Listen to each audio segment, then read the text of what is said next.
Assalamualaikum warahmatullahi wabarakatuh. Anak-anak sedang menyaksikan channel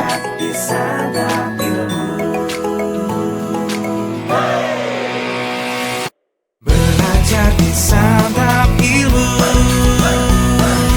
Banyak video-video baru yang santapku terkasih menemanimu. Ayo belajar di Santap Ilmu. Selamat pagi, selamat datang di channel YouTube Santap Ilmu. Perkenalkan, nama saya Anggi Savana dari SD Negeri 2 Gempol. Hari ini kita akan mempelajari materi IPAS kelas 5 bab 8, yaitu tentang Bumiku Sayang, Bumiku Malang. Setiap hari kita akan mengalami perubahan loh anak-anak. Apa saja sih perubahan yang kita alami? Perubahan yang kita alami yaitu perubahan tinggi yang bertambah, umur yang semakin dewasa. Ternyata perubahan tidak hanya dialami oleh manusia saja loh anak-anak, akan tetapi bumi tempat kita tinggal juga mengalami perubahan. Bumi yang kita tinggali sekarang berbeda dengan bumi ketika kita masih bayi. Apa saja ya perubahan yang terjadi di bumi? Mengapa bumi bisa berubah? Yuk kita pelajari.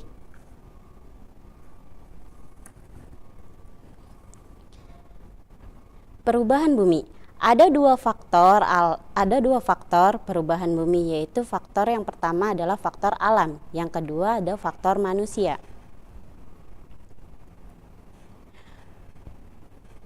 Bumi mengalami perubahan bisa terjadi karena peristiwa alam, yaitu aktivitas yang ada di dalam bumi. Perubahan ini bisa terjadi secara alami tanpa peran dari manusia. Nah, di sini ada contoh faktor alam. Yang pertama itu ada tsunami.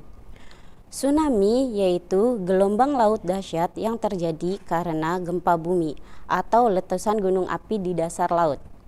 Dan yang kedua itu ada gunung meletus. Apa sih gunung meletus itu? Iya, benar.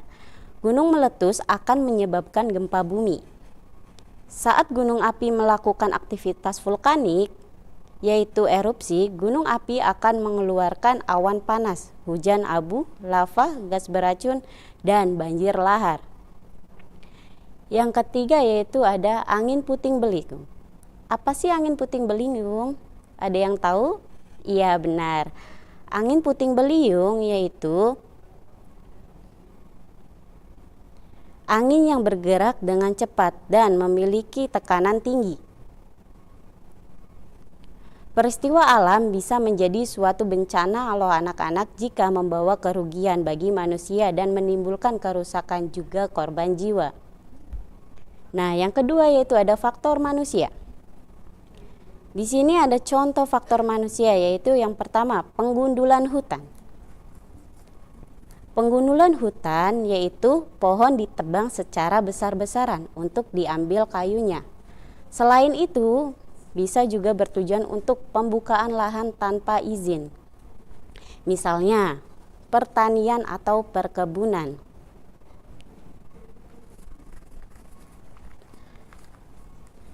Berbagai kegiatan manusia dapat menyebabkan perubahan lingkungan tanpa kita sadari loh anak-anak. Kegiatan manusia tersebut didasari oleh kebutuhan untuk tetap hidup. Misalnya, manusia membutuhkan kayu untuk membangun rumah, sehingga manusia menebang pohon di hutan.